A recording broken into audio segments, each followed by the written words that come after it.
muchísimas gracias a ustedes por la invitación y por el interés de que se pueda conocer un hecho histórico que es emblemático para la provincia del Chaco, en lo que tiene que ver con la historia de su constitución, la historia de sus pueblos originarios, como fue la masacre de Napalpí en el año 1924, ¿no? Estamos llevando adelante desde hace 3 años con la Fiscalía Federal de Resistencia Chaco una investigación preliminar que tiene la pretensión de ser un juicio por la verdad, ¿no? En este caso de la masacre de Napalpí, como ocurrió en el año 1924, todos los autores materiales no se encuentran con vida, con lo cual imposibilita que se lleve adelante un juicio convencional por crímenes de lesa humanidad, como por ejemplo los que están ocurriendo hoy a lo largo y ancho de todo el país con crímenes cometidos durante la última dictadura militar. De todas maneras, nosotros desde la Fiscalía Federal, entendiendo que estaríamos ante crímenes de lesa humanidad, en este caso de la masacre de Napalpí, hemos iniciado esa investigación de oficio que ha tenido mucho trabajo en todos estos años, y tenemos por delante ahora el trabajo, que ya lo hemos iniciado, de un requerimiento de instrucción a la jueza Niren Perger para que se lleve adelante un juicio por la verdad. Hay que recordar que en la Argentina ya han existido los antecedentes de juicio por la verdad en lo que han sido los años 90, cuando existían las leyes de punto final y de obediencia debida, que imposibilitaban juicios convencionales, pero de todas maneras la justicia federal en distintas jurisdicciones de todo el país y también en la provincia del Chaco habían comenzado a llevar adelante juicios por la verdad, digamos, ¿no? Fundados principalmente en lo que es el compromiso internacional que tiene el Estado argentino del derecho de las víctimas a tener acceso a la verdad, digamos, más allá de una sentencia judicial de tipo ordinaria que pueda condenar a determinados imputados, digamos, ¿no? Con esa idea hemos iniciado la investigación. El primer acto fue tomarle testimonio al único sobreviviente que se encontraba con vida en ese momento, que era Pedro Valquinta. Nos hemos constituido en su domicilio. Es un testimonio interesante, digamos, y que tiene un valor simbólico muy importante, porque fue la primera vez que un sobreviviente de la masacre de Napalpí pudo contar lo que había pasado ante un estrado judicial. Hemos incorporado los testimonios de Rosa Chará y Melitón Enrique, que son las otras sobrevivientes, pero que no estaban con vida al momento de iniciarse esta investigación, pero se encuentran registros documentales fílmicos de sus testimonios, pero sí han declarado los hijos de ambas sobrevivientes en la Fiscalía, y la verdad que es muy emblemático y es extraordinario cómo sus relatos traducen prácticamente en primera persona, como si estuvieran hablando sus madres, lo sucedido en la masacre de Napalpí, ¿no? Y esto tiene que ver con una cuestión cultural de nuestros pueblos originarios, de que mantienen viva sus historias a partir del relato de generación en generación, digamos, ¿no? Entonces prácticamente era escuchar a sus madres hablando en esos testimonios que se volcaron en la investigación. Después, otra cuestión que ha sido central y que ha sido muy importante para nosotros y nos ha facilitado muchísimo el trabajo, es que por suerte en la provincia del Chaco hace muchos años hubo un trabajo muy interesante de escritores, de investigadores que han hecho distintos trabajos sobre la masacre de Napalpí, que están publicados, digamos, ¿no? Cada una de esas investigaciones son muy interesantes y muy completas en sí mismas, digamos, pero a la vez se complementan entre sí, con lo cual, con esas 4 o 5 investigaciones, que son libros que se pueden conseguir en las librerías inclusive, hemos logrado tener una plataforma muy interesante de distintos datos históricos y documentos que existieron, ya sea de diarios, elementos oficiales, el expediente judicial de la provincia. Nosotros hemos ido incorporando también todos esos documentos, los hemos ido buscando, y así como teníamos la referencia en cada una de estas investigaciones, los queríamos incorporar formalmente. En ese camino hemos encontrado muchísima documentación de organismos nacionales, como el Congreso de la Nación, que nos dio toda la versión taquigráfica de la interpelación que se hizo al ministro del Interior de la época por lo que fue la masacre de Napalpí, una interpelación promovida por diputados socialistas, donde surgen una serie de datos. Hemos logrado tener informes sobre las reducciones indígenas y fundamentalmente sobre lo que era Napalpí,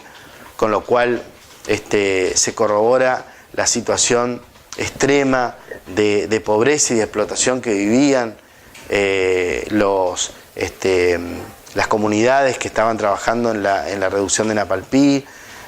Bueno, hemos conseguido los legajos de algunos de los policías que habían intervenido en la masacre. El Superior Tribunal de Justicia del Chaco guardó con mucho tino el expediente judicial íntegro, que también, teniendo una mirada sobre entre líneas, se puede ver que es la reconstrucción de la versión oficial. No hay testimonio de las víctimas, solamente de los policías. Incluso es paradigmático porque las versiones, los testimonios de los policías prácticamente son similares unos de otros, cuando uno sabe que en estas circunstancias las apreciaciones que tiene un testigo y otros son distintas, si están hechos a máquina de escribir, que era lo que se estilaba en la época, pero si se hubiera hecho con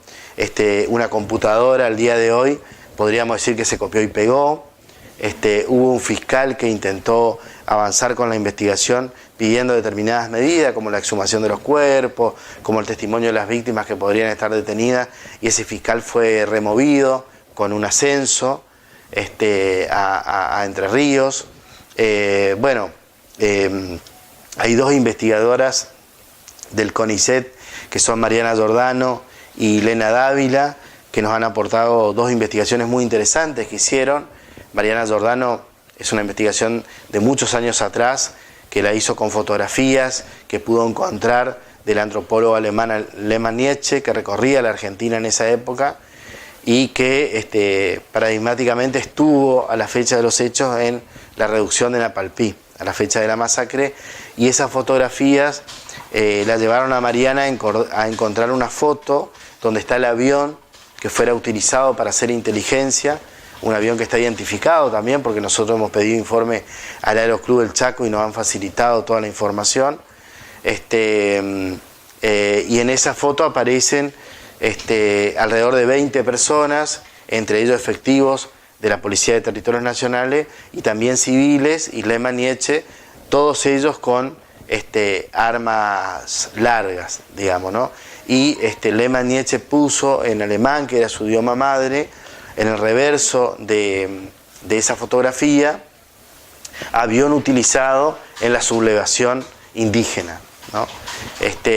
Por su lado, Lena Dávila hizo una investigación sobre las cartas que intercambiaba Lehmann Nietzsche con antropólogos o filántropos argentinos, entre ellos uno del Chaco,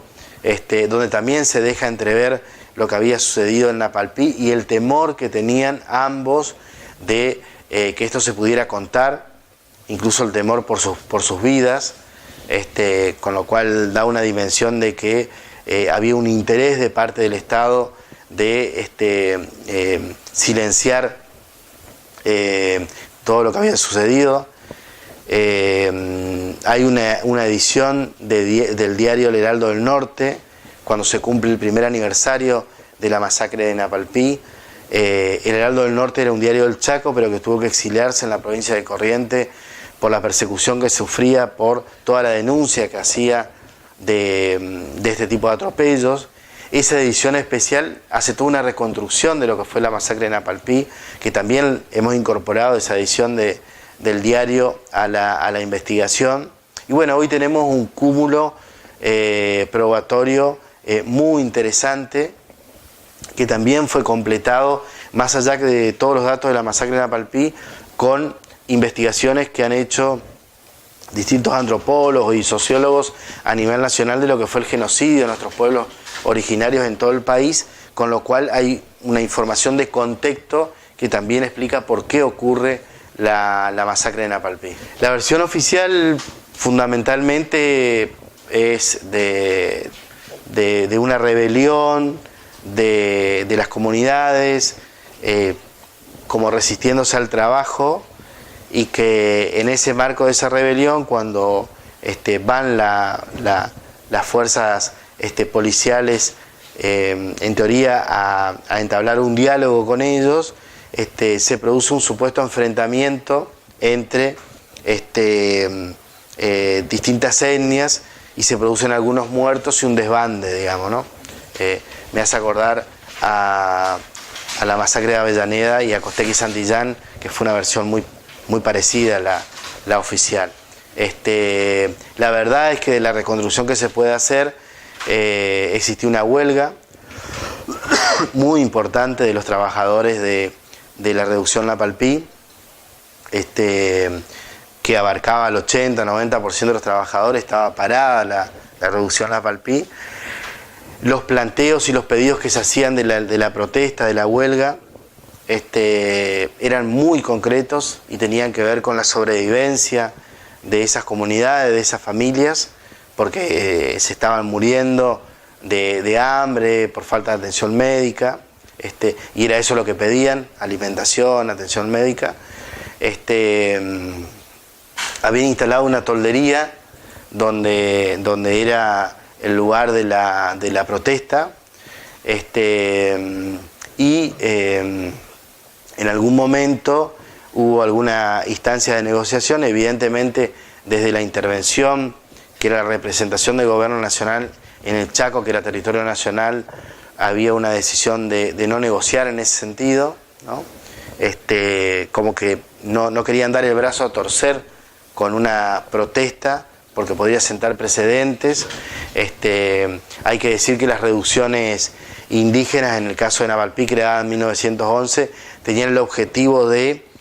concentrar la población de los pueblos originarios en territorios acotados e ir ganando y quedándose con el territorio de esos pueblos originarios. En el caso del Chaco estaba el oro blanco, que era el algodón, surgiendo como el gran motor de la economía chaqueña. Era requerido el algodón como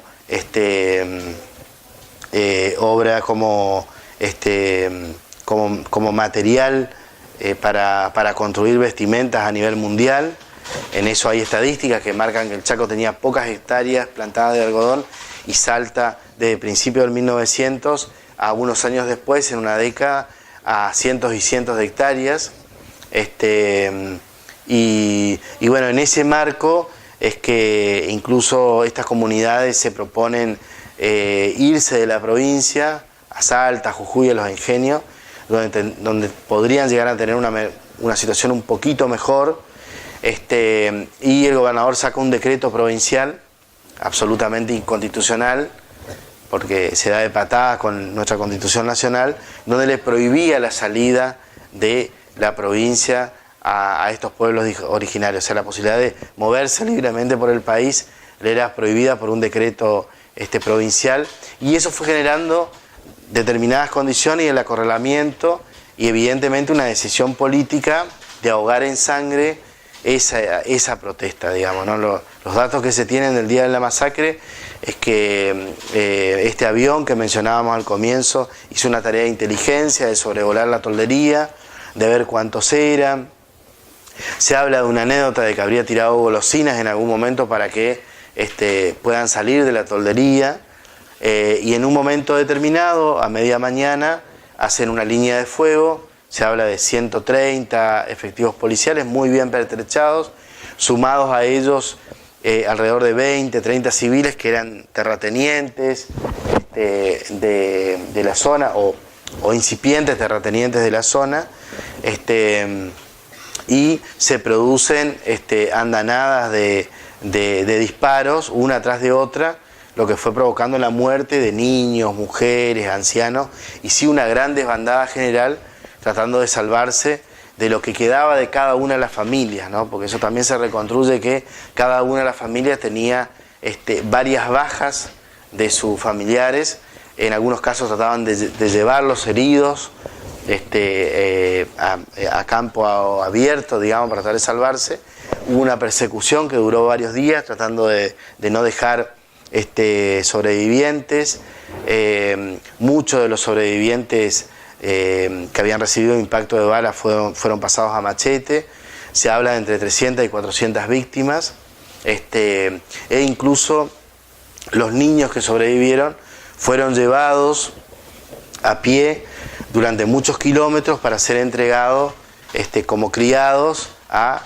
familias blancas, digamos, de el interior del Chaco. Bueno, fundamentalmente en términos generales eso lo que se puede decir de la masacre en Apalpí. La pretensión nuestra es que se pueda hacer un juicio por la verdad, donde se reproduzcan estos testimonios, que pueda ser oral, que pueda ser público, y que la jueza Niren Pergen en este caso pueda dictar una resolución donde la justicia federal en este caso emita una opinión, una conclusión, una síntesis de lo que fue la masacre en Apalpí, cómo ocurrieron los hechos, quiénes son los responsables, cuáles eran las motivaciones por las cuales sucedió esta masacre, que tiene que ver con motivos económicos, con motivos sociales, con motivos culturales, y que eso sería un precedente muy importante a nivel nacional para